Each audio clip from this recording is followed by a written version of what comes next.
Bismillahirrahmanirrahim. Tabarakalladzi nazzala al-furqana ala 'abdihi liyakuna lil 'alamin nadhira.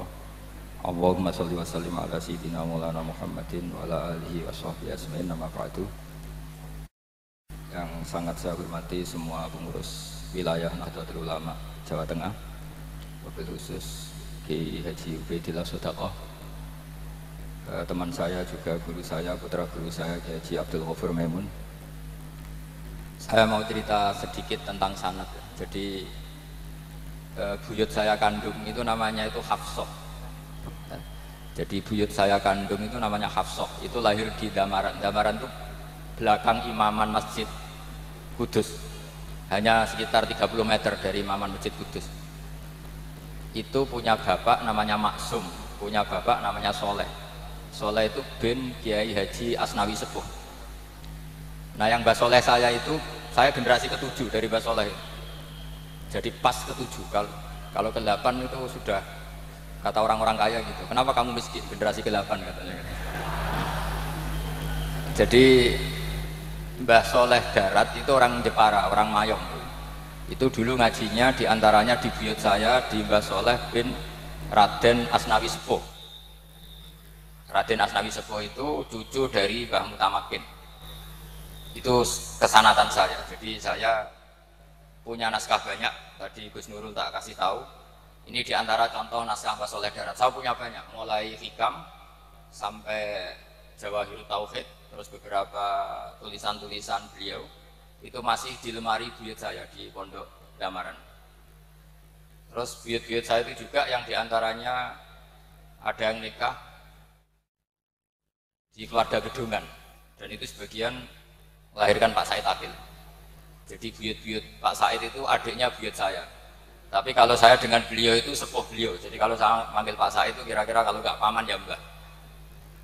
Kenapa saya cerita ini? Karena diantara ikatan sanad itu dzurriyatam ba'duha min ba'd. Ada keterikatan cara berpikir berdasar sanad. Tadi seperti yang dikatakan moderator, laulal isnadu laqala man sa'a ma sa'a. Andai kan tidak ada sanad, maka orang akan berpikir agama sesuai maunya. Dan itu bahaya sekali, karena agama ini riwayat seperti tadi yang dikatakan inna hadzal ilma dinun fanzuru amman ta'khuduna dinakum. Saya punya sekian contoh cara berpikir sanad dan cara berpikir rasional.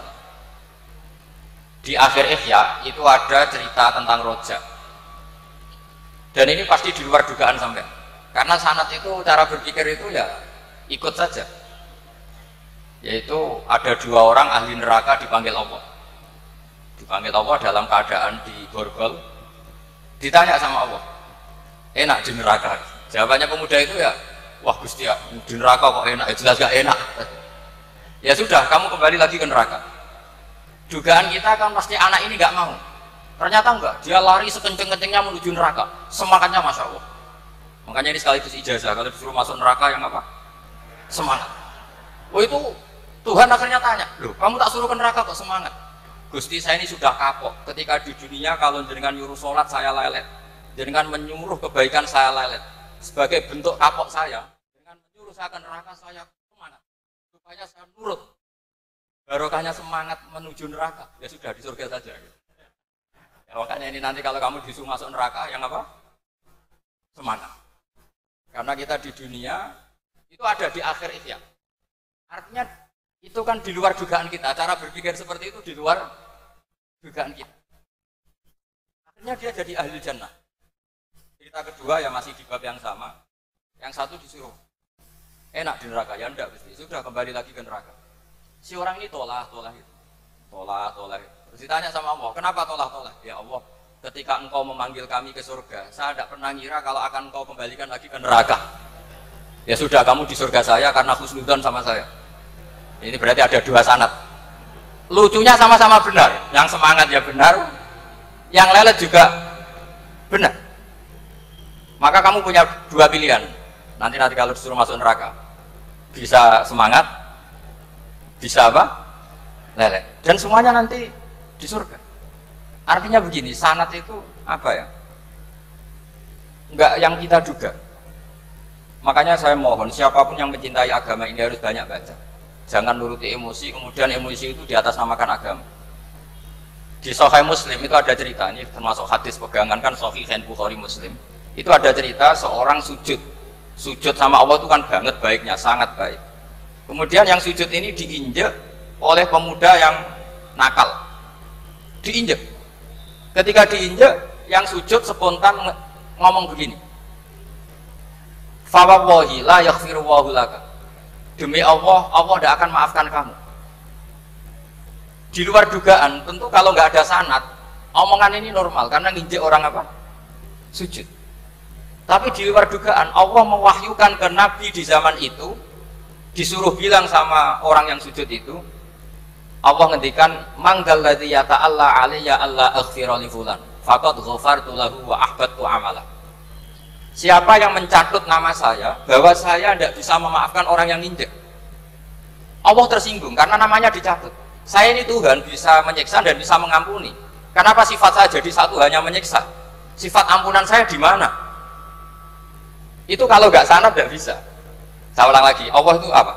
Zat yang bisa yaghfiru liman yasha wa yu'adzibu may yasha. Tapi orang yang sujud ini hanya mensifati Allah satu, yaitu Allah pasti menyiksa. Dan Allah tersinggung. Bagaimana mungkin saya Tuhan hanya berstatus bisa menyiksa, tidak bisa mengampuni? Akhirnya orang ini disalahkan, malah yang sujud tadi bilang ke orang itu, sujudnya saya hapus pahalanya, dan yang nginjek saya hapus dosanya. Tapi ya bukan berarti terus kamu boleh nginjek orang sujud ya. Artinya gini loh, saya hanya memperkuat moderator tadi, berpikir agama itu berdasar sanad. Kalau nuruti emosi pasti kita akan setuju Allah tidak ngampuni yang menginjak. Tapi berdasar sanad, berapa orang yang dulu melukai Nabi, bahkan punya niat membunuh Nabi, akhirnya ditobati oleh Allah Subhanahu wa Ta'ala. Siapa yang nggak tahu cerita Suraqah, orang yang niatnya bunuh Nabi, ditobati Allah. Siapa yang nggak tahu cerita Khalid bin Walid, orang yang punya konsep untuk mengalahkan Nabi di perang Uhud, juga akhirnya masuk Islam dan diampuni Allah. Banyak lagi tokoh kafir yang dulu musuhi Nabi, akhirnya ditobati oleh Allah. Sehingga ketika Nabi sangat marah ya dengan mereka yang kafir, malah ada ayat turun, laisa laka minal amri syai'un aw yatuba alaihim aw yu'adzib, bahwa wilayah mengampuni dan memaafkan itu wilayah Allah. Tentu kita secara syariat akan mengatakan yang ninja itu salah, pasti itu. Kalau yang ninja itu pasti salah, yang kafir pasti salah. Tapi jangan katakan kalau Allah tidak bisa menobati mereka. Lagi-lagi yang bisa mengertikan itu apa? Sanad. Kita ngaji di bab itu bahwa ada orang diinjak, ternyata Allah ketika yang sujud mengatakan wallahi la yaghfiru Allahu laka, demi Allah, Allah tidak akan maafkan kamu. Loh, mensifati Allah dengan satu sifat la yaghfiru itu Allah tersinggung. Karena Allah bisa yaghfir. Makanya ini penting sekali saya utarakan supaya kita ini bicara itu sesuai sanad. Karena andai kan tidak sanad, agama ini di logika, kemudian logika orang itu berbeda-beda. Maka kayak apa kacaunya agama ini? Terus yang ketiga, saya beri sekian contoh. Ini saya bawa kitab Hikam yang diterjemah oleh Mbah Soleh Darat. Saya dulu pernah ngaji Hikam sama banyak Gus Zufur. Cara berpikir Abul Hasan Asyadzili misalnya.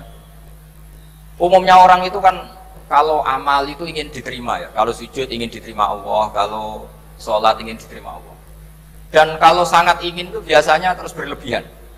Saking berlebihannya terus nangis minta amalnya diterima. Tapi efek negatifnya gini. Jangan-jangan nggak diterima. Lalu kalau nggak diterima gunanya apa?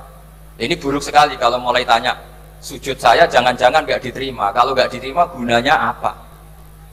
Itu menurut Abul Hasan Asyadzili itu pertanyaan dari setan. Bagaimana mungkin kita pernah menyesal atau menyesali sujud yang pernah kita lakukan untuk Allah Subhanahu wa Ta'ala. Wong dadi kawulane Allah, wis dikai bumi, dikai oksigen, dikai rezeki, tahu sujud, bareng dikasih tahu Jibril, sujud kamu nggak diterima. Wah, getun aku sujud be Allah. Masa sujud sama Allah getun. Maka kata Abdul Hasan Asyadzili begini. Kafa bika jazaan an radiyaka laka ahlan. Cukup sebagai balasan dari Allah yang luar biasa, kamu ditakdir sujud. Wah, keren. Coba kalau kamu nanti ketemu Allah, ada orang yang sama sekali di bumi gak pernah sujud. Lalu kamu ketemu Allah sujud berkali-kali, kemudian dapat kabar kalau sujud kamu gak diterima. Pantas mana kira-kira? Pantas yang pernah sujud apa pantas yang gak pernah sujud? Pantas yang pernah sujud. Jika pikirannya Abul Hasan Asyadzili, sudahlah kamu bahagia saja karena kamu ditakdir pernah sujud. Itu satu anugerah Allah yang luar biasa. Kamu nggak perlu terganggu, diterima apa nggak diterima. Karena kalau kamu terganggu itu nanti lama-lama mengatakan apa gunanya sujud kalau tidak diterima. Dan itu setan menang kalau sudah ada pertanyaan apa gunanya sujud. Nah, makanya disebut min syarril waswasil khannas. Kata Abdul Hasan Asyadzili, waswas di sini adalah setan ngeridu kamu supaya kamu ngeset semua ibadah kamu, jangan-jangan kamu nggak diterima. Kemudian kamu menyesali semua ibadah yang pernah kamu lakukan. Betapa buruknya kita. Wong ngamal apik kok disesali. Makanya saya ini sebagai kiai itu termasuk kiai yang paling sukses ya. Betul. Karena perasaan saya itu sudah sukses dulu sebelum nyata sukses apa enggak ada penting. Saya sering motivasi santri yang ngapalkan Quran 10 tahun enggak hafal-hafal. Nanti kalau ketemu Allah tetap keren. Pernah hafalkan kitab saya? Pernah Gusti. Hafal tidak. Tapi kan keren pernah menghafalkan. Daripada sampai ditanya, pernah ngapalkan Quran? Tidak. Kok hafal lagu dangdut? Nah, itu posing sama jawabnya. Tapi kalau santri saya pernah ngapalkan? Pernah Gusti. Di mana di Gus? Hafal enggak? Beda saja enggak. Tapi saya mencintai kitab engkau dan bukti cinta saya tak hafalkan. Cuma nasib tidak membiak saya Gusti, kan masih lumayan itu. Daripada ditanya, pernah ngapalkan Quran? Tidak Gusti. Jebule apal lagu dangdut, yang ibu-ibu apal harga cabai, naik turunnya harga berambang. Ini harga sembako hafal, tapi kalau Quran tidak hafal. Nah, pikiran-pikiran kayak Abdul Hasan Asyadzili itu harus kita kembangkan. Makanya saya suka sekali ketika Mbah Mun yang sekarang diteruskan Gus Wafi meresmikan Thariqah Syadziliyah. Ya cerminannya kitab Hikam itu yang diterjemah Mbah Soleh Darat. Karena Hikam adalah murid Abdul Abbas Al-Mursi. Beliau adalah murid Abdul Hasan Asyadzili. Jadi gampangannya kalau sampai ingin tahu cara berpikir Abdul Hasan Asyadzili itu ngaji Hikam. Karena Hikam itu cucu muridnya Abdul Hasan Asyadzili. Dan itu cara berpikir gampang sekali. Misalnya hubungan dengan Allah. Ilahi kullama akhrosani lu'mi antokoni karomuka. Ya Allah, ketika saya terbungkam oleh kesalahan-kesalahan saya, sampai saya ini merasa tidak pantas minta, tidak pantas memohon sama engkau karena dosa saya banyak. Tapi kata beliau, antokoni karomuka. Tapi saya berani melafadzkan doa itu berdasar rahmat kamu tidak terbatas. Dan itu indah sekali kata-katanya. Ilahi kullama akhrosani lu'mi antokoni karomuka. Jadi kullama akhrosa, sekirane bungkam iso ini iso ngomong iki sifatnya lek iso angko ngomong dek iso ngucap niki iso apa karo sifat loan dan itu dipraktekkan semua kamu ya nafsula taknati min zallatin azumatin al kaba'ira fil kufrani kalamami. Jadi yang seperti yang dikatakan tadi Gus Ubedillah tadi, ya sudah, kadang ada baron saya, ada busiri, saya tidak tahu karena bacanya innal kaba'ira fil kufrani kalamami la'alla rahmata rabbihina yaksimuha ta'ti ala hasabil isyani fil kisami. Itu ada orang terlalu fanatik kebaikan datang ke Abdul Hasan Asyadzili gerutu karena dunia ini sudah kacau balau, banyak maksiat, banyak macam-macam. Apa jawabnya Abdul Hasan Asyadzili? Man ahabba alla yusawahu fi ardi faqad ahabba alla tadharu maghfiratuh. Jadi malah dibalik. Kalau kamu ingin dunia ini steril, nggak ada apa-apa, berarti kamu tidak suka akan kelihatan maghfirahnya. Oh, jadi sanad-sanad seperti ini harus kita jaga. Meskipun tidak kita manfaatkan untuk kepentingan hadun nafsi, tapi kita harus kita jaga. Jika kita jadi orang itu tidak terlalu sepaneng dengan pikiran kita bahwa maksiat itu pasti mendatangkan adab. Kok kamu katakan pasti, itu buktinya apa? Maksiat itu salah, kalau salah harus istighfar.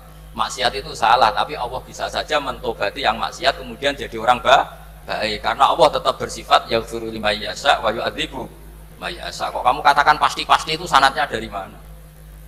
Jadi ini pentingnya sanad ya. Jadi kita harus terus menjaga sanad ini supaya cara berpikir agama sesuai garis yang pernah ditulis oleh para ulama yang semua itu musalsal ila Rasulillah sallallahu alaihi wasallam.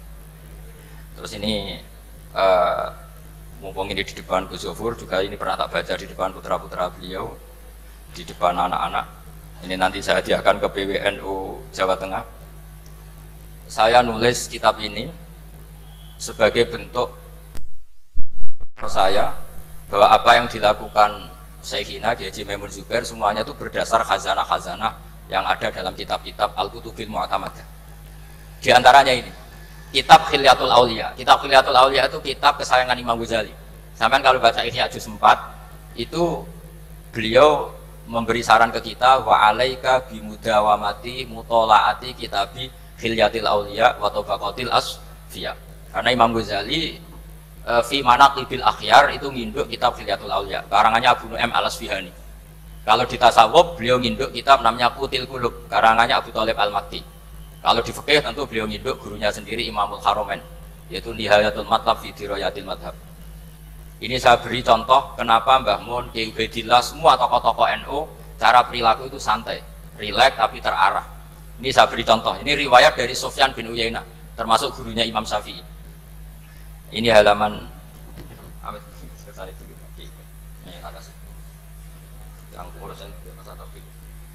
halaman 24. Ya, ini di halaman 24 saya terangkan. An Sufyan bin Uyainah, kana Isa wa Yahya alaihi wassalam ya'tiyanil qaryata fayas'alu Isa an syirari ahliha wa yas'alu Yahya an khiyari ahliha. Faqala lahu Yahya, lima tanzilu ala syirarin nas? Qala innama ana tabibun udawil mardo.